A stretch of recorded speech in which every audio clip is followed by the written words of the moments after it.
Baiklah, uh, perkenalkan kami dari kelompok 4. Kami di sini akan mempresentasikan hasil diskusi dari kelompok kami yang berjudul tentang presentasi bisnis. Dengan saya sendiri, Igede Rangga Anugrah Pangestu, dan ada juga Ade Septianti, Adelia Putri Kesuma, Nanda Luki Fatona, dan juga ada Ilmi Putri Aditya. Nah, yang pertama-tama saya akan menjelaskan tentang tujuan dilakukannya presentasi bisnis. Nah, tujuan dilakukannya presentasi bisnis yaitu untuk menginformasikan pesan-pesan bisnis kepada audiens. Selain untuk menginformasikan, uh, para pembicara juga bisa menghibur audiens, menyentuh emosi audiens, memotivasi audiens untuk bertindak sesuatu. Lanjut. Selanjutnya, persiapan presentasi bisnis. Nah, dalam persiapan presentasi bisnis, hal-hal yang perlu dipersiapkan yaitu yang pertama penguasaan terhadap topik atau materi yang akan disampaikan atau dipresentasikan oleh pembicara. Selanjutnya, penguasaan berbagai alat bantu presentasi dengan baik. Yang alat bantu ini yang bisa menunjang jalannya presentasi. Nah, selanjutnya menganalisis audiens dan juga yang terakhir yaitu menganalisis berbagai lingkungan atau lokasi tempat untuk presentasi. Selanjutnya yang kedua yaitu alat bantu presentasi bisnis yang akan dijelaskan oleh Saudari Ilmi Putri Aditya.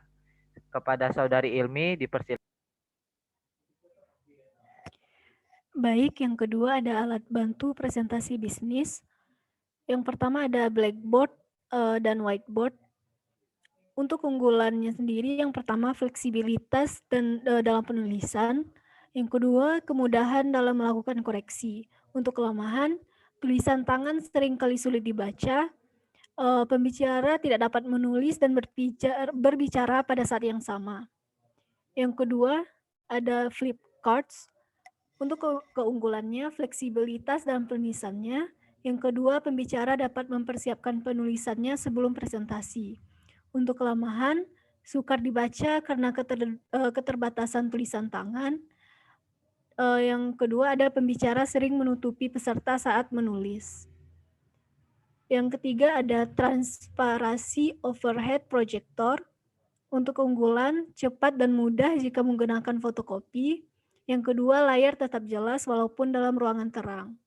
Untuk kelemahan, kualitas transparasinya jelek jika teksnya ditulis dengan tangan. Yang kedua, umumnya hasil fotokopi adalah hitam putih. Kemudian ada slide.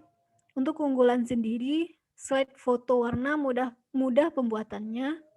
Slide grafis berkualitas tinggi dapat dihasilkan oleh PC. Untuk kelemahan, proses produksi slide film 35 mm memerlukan waktu cukup lama dan harganya juga relatif mahal. Yang kemudian ada papan elektronik. Untuk keunggulan, fleksibilitas dalam penulisan materi, hasil cetakan dapat disimpan maupun diedarkan kepada peserta. Untuk kelemahan, tulisan tangan, hasil cetakan sering berkualitas rendah dan sukar dibaca jika tulisannya jelek. Kemudian ada video cassette recorder atau VCR. Keunggulannya sangat praktis, monitor TV dan VCR cukup banyak tersedia di perkantoran. Untuk kelemahan, kualitas tampilan lebih rendah jika diproyeksikan dalam layar lebar.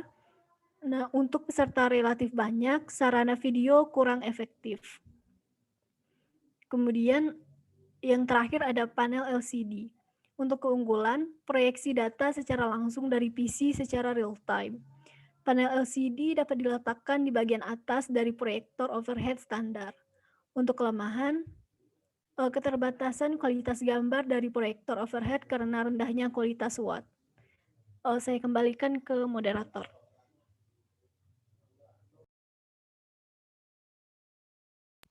Baiklah, terima kasih untuk Saudara Ilmi. Selanjutnya, materi tentang analisis audiens akan dijelaskan oleh Saudari Ade Septianti. Kepada Saudari Ade, dipersilakan. Baiklah, terima kasih kepada moderator. Saya akan menjelaskan mengenai analisis audiens. Yang pertama, dalam menganalisis audiens, seorang pembicara harus mampu menjawab 6 pertanyaan mendasar berikut ini. Yang pertama, siapa audiensnya? Analisis audiens ini berkaitan dengan kepada siapa seseorang itu berbicara. Yang kedua, apa yang diinginkan oleh audiens? Agar penyampaian pesan-pesan bisnis sesuai seperti yang diharapkan, pembicara yang baik perlu mengetahui apa yang diinginkan oleh audiens.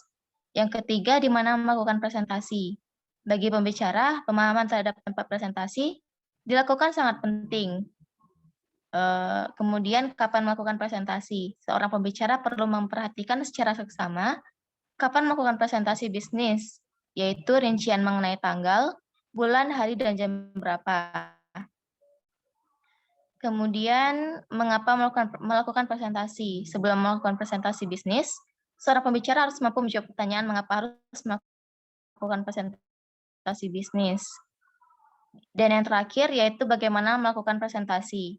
Seorang pembicara yang satu dengan pembicara yang lain tentunya memiliki strategi presentasi bisnis yang berbeda-beda. Misalnya, presentasi dilakukan dengan memegang catatan atau naskah lengkap, menggunakan transparansi alfabet, slide, proyektor LCD, komputer, atau multimedia. Kemudian bahasa tubuh.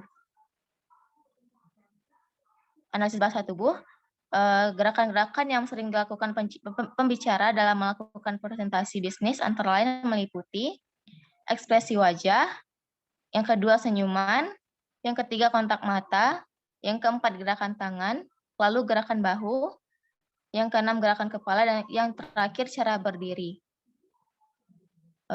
Sekian dari saya kembalikan kepada moderator. Baik, terima kasih kepada Saudari Ade terkait penyampaian materinya. Selanjutnya untuk penyampaian materi tentang peninjauan lokasi akan disampaikan oleh Saudari Adelia Putri. Kepada Saudari Adel dipersilakan. Baiklah, yang kelima itu ada peninjauan lokasi. Peninjauan lokasi bagi pembicara merupakan salah satu faktor yang perlu dipertimbangkan sebelum melakukan presentasi bisnis. Seringkali pembicara memasuki ruang presentasi bisnis tanpa peninjauan sebelumnya. Hal ini akan mengganggu kelancaran presentasi bisnis tersebut.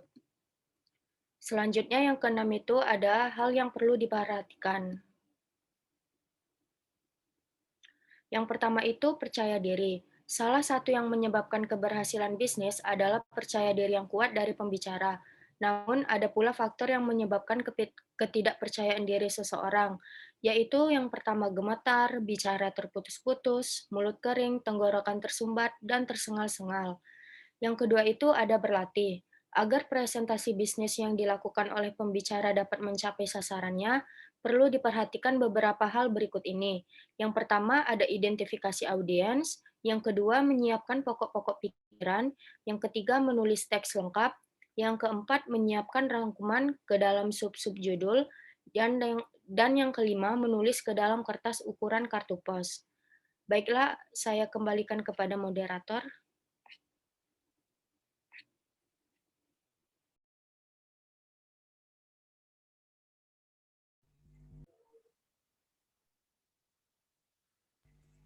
Baiklah, terima kasih kepada Saudari Adel atas penjelasan tentang materinya.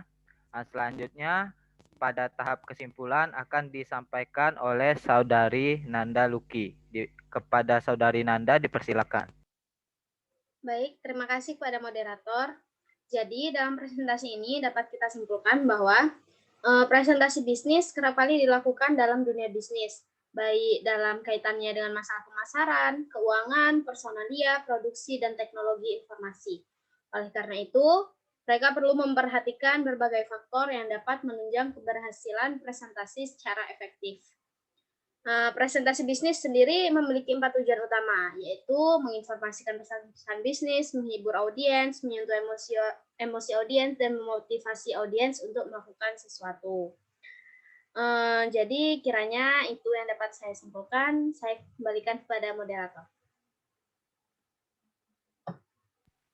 Baik, terima kasih kepada Saudari Nanda Luki yang telah menyampaikan kesimpulan dari pembahasan materi yang disampaikan oleh kelompok 4.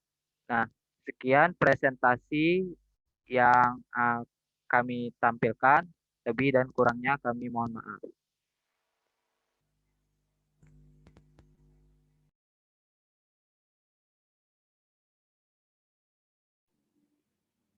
Iko.